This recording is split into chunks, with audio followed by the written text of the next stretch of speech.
Hello, I will be doing cognitive behavioral therapy intervention with a client by the name of Mark Presley, who has recently been released from Philadelphia Correctional Facility after doing 10 years on a 15-year sentence.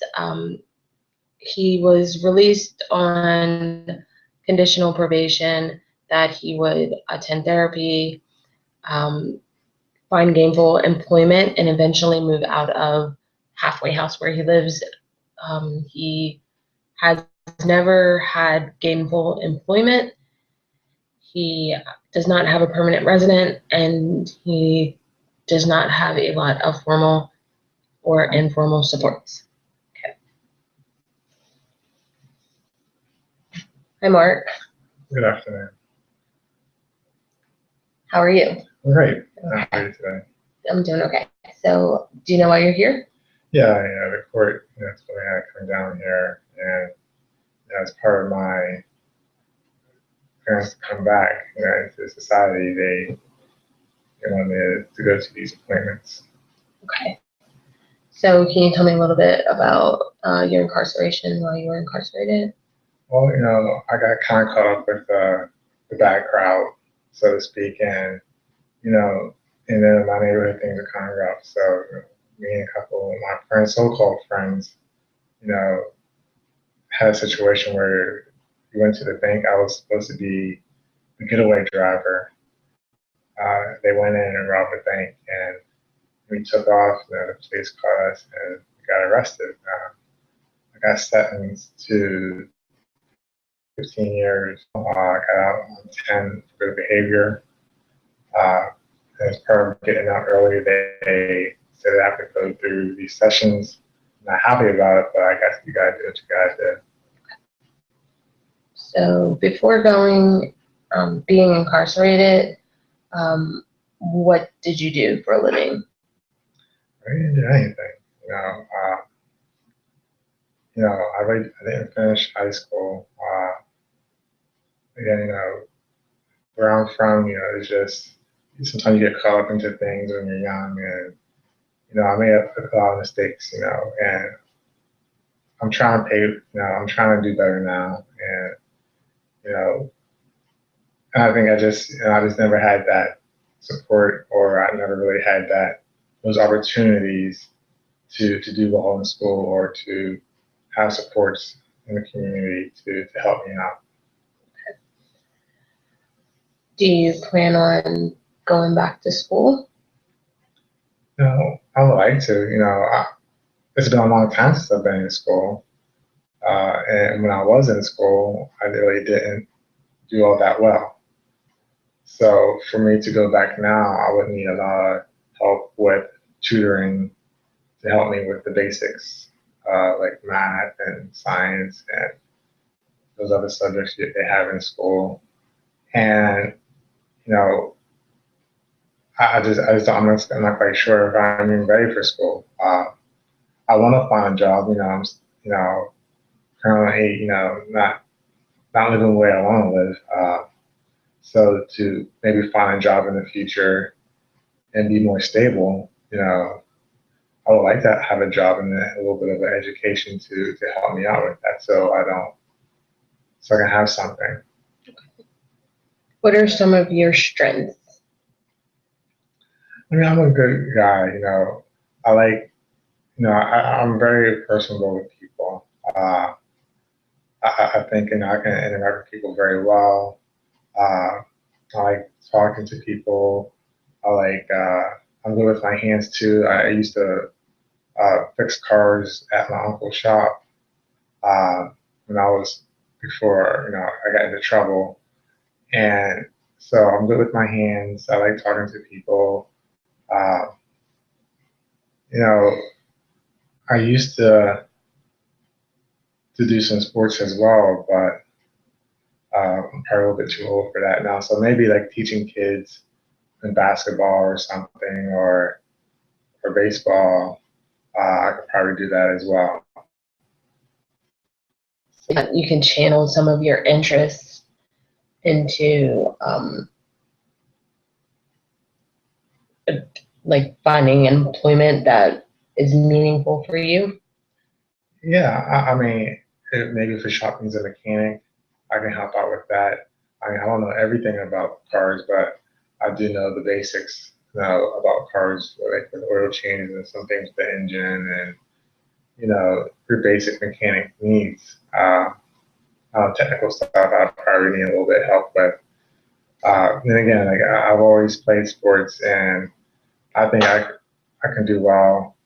And I used to volunteer before I went into jail, helping kids in the community at the community rec center in basketball. Like, in the basketball league, I was like an assistant coach, and we would help teach the kids basic dribbling skills and passing skills and shooting skills to help them out with their basketball game.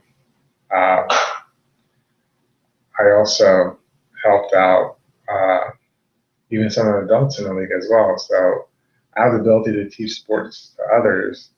Uh, and then, like I said, uh, do well interacting with people. So maybe it's some sort of position where I'm interacting with people on a friendly level. I don't know what type of job I would consider for that, but Maybe like at a rec center or like Big Brothers, Big Sisters, yeah, something like that. or like a counselor. Yeah, I remember I have a little brother, and he used to go to. I used to take him to the Boys and Girls Club, and I know some of the counselors there. They're pretty good people. Okay. So what are your goals for finding housing? I haven't really thought of that far yet. I would like to have my own place, Because that's also part of your the condition of your probation that you find housing. You can't stay at the halfway house forever. You have to find your own housing. So Well, how do you plan on going about that? I'll probably need help with that. I know I don't have too much family around here anymore. Most of my family moved away. So it's kind of just me and a few cousins and aunts that I know, but I don't know if they're going to take me in. Um, Again, I have no job. I really don't have much. So I never even thought about finding permanent housing for myself. At this point, I would probably need to find some sort of temporary housing so I can get on my feet. And then once I can get a job and have some steady income coming in, I can probably look for housing. Um, at this point, I haven't even started looking, and I don't even know where to look. Um, We have some resources here for housing that you can take a look at and then you make yourself familiar with it. And then when you're ready, you'll know where to look. okay. Okay. Yeah. I mean, it doesn't matter where I find a place at. I just need a roof over my head. I mean, I don't like staying in this halfway house. Some of the guys in here, are going to eventually go right back, and as for me, I don't know. Some days I just like going right back with them, And why do you feel like going back? Because it seems there's a lot of pressure, uh, and I really feel kind of lost, I don't have a lot of skills. I don't have a lot of education. And, I don't want to get back in trouble again, but at the same time, I really don't know what to do out there. I have a lot of people out there like telling me about these computers and this other stuff. You need a bachelor's degree, and uh, I mean, I, I've been so I can try to maintain a job with bachelor's degrees and master's degrees and computer technology. I don't even know about all that stuff. Well, you have to start somewhere. Yeah, I guess. But it gets daunting. Mm-hmm. You know, it can be. With all that you have to do to be stable. Mm-hmm. So, what are some of your fears with finding employment and going back to school? Well, it's my record. They have me down as bank robbery, so don't. I'm a felon. Not too many people want to hire felons out there. So It's true.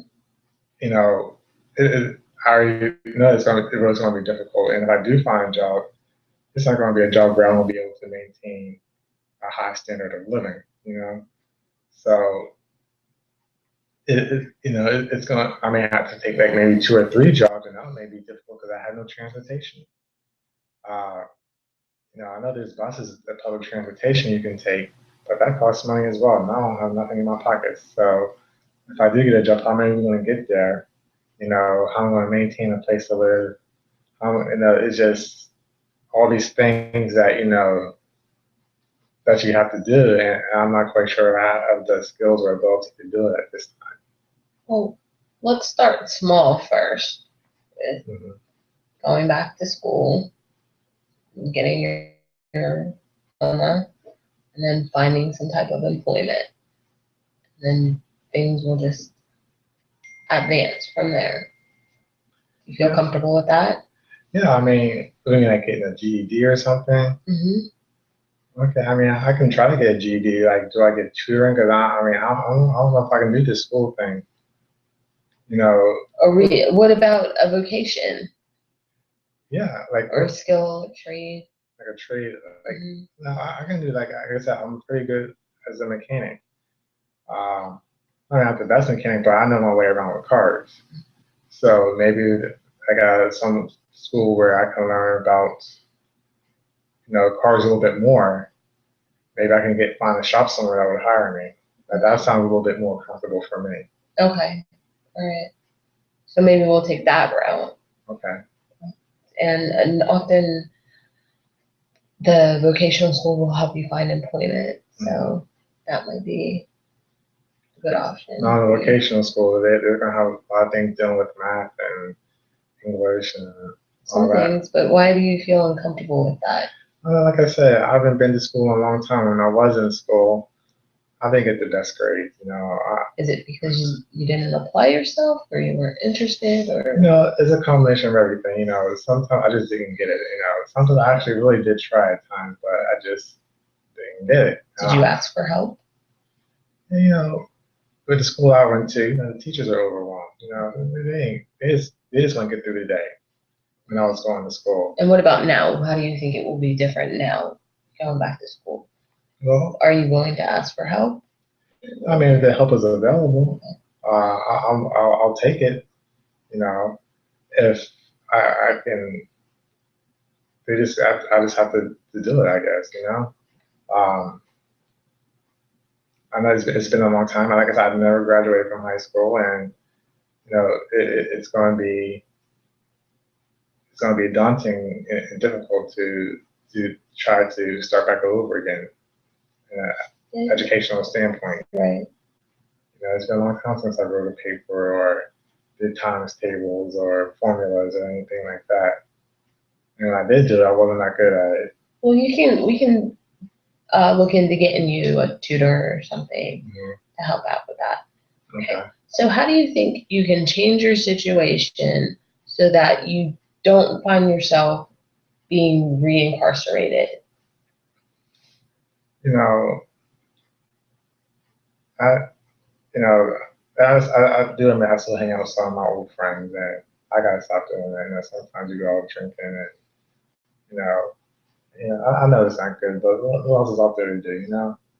You don't have any other hobbies? Not really. I mean, I play sports. I play basketball. Sometimes we go to the basketball court, but it's hard to do that there because there's only one basketball court in our area. The area where we live at is kind of run down, so there's not a lot of parks and everything where you can do stuff. So you're kind of limited. And if you want to do things, you have to go across town to like a nice park or to a nice facility like the YMCA or something to do things like that. So there's not really a lot of opportunities around here. So it kind of gets frustrating at times because we're just like kind of boxed in. So I have a sheet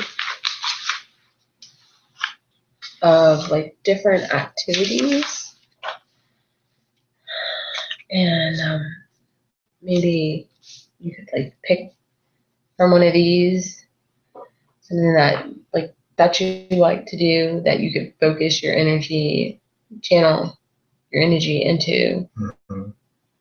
And is there anything Yeah. here? I like to do some things like maybe like visit a friend. It's been a long. I've been in jail. I would like to go visit some of the friends I haven't seen in a long time. Mhm. Chit chat and talk about things. Maybe they can help me out. Mhm.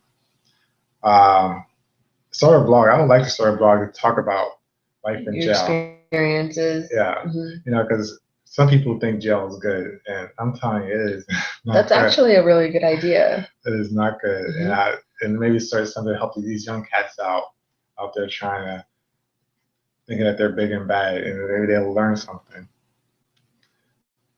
And I heard about this thing, meditate, to clear my mind.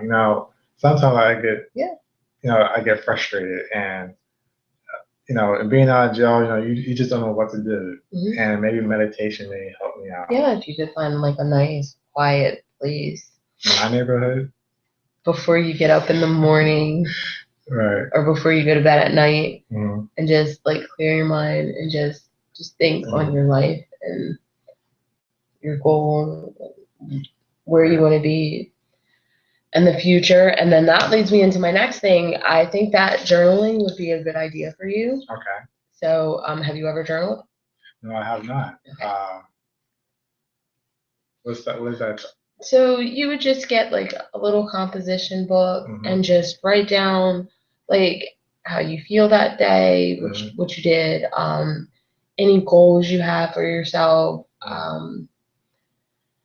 things of that nature. Okay. And then so it would give you time to reflect on it, and then it also gives you like ownership of your progress and uh, what you're doing. And then if you want to bring it in and share it with me, you can do that. Okay. But it kind of will That's give you confidential, right? You're not going to everything share it. everything Okay. that we talk about here is confidential. All right. Okay. So what do you think about that? I think that's a good idea. I mean, I would try. I could try that. Okay. Just talk about the things that are the processes and things I'm Mhm. going through. And reflect. So I think that would be a good idea. Okay. Great. So that's all the time that we have today. Okay.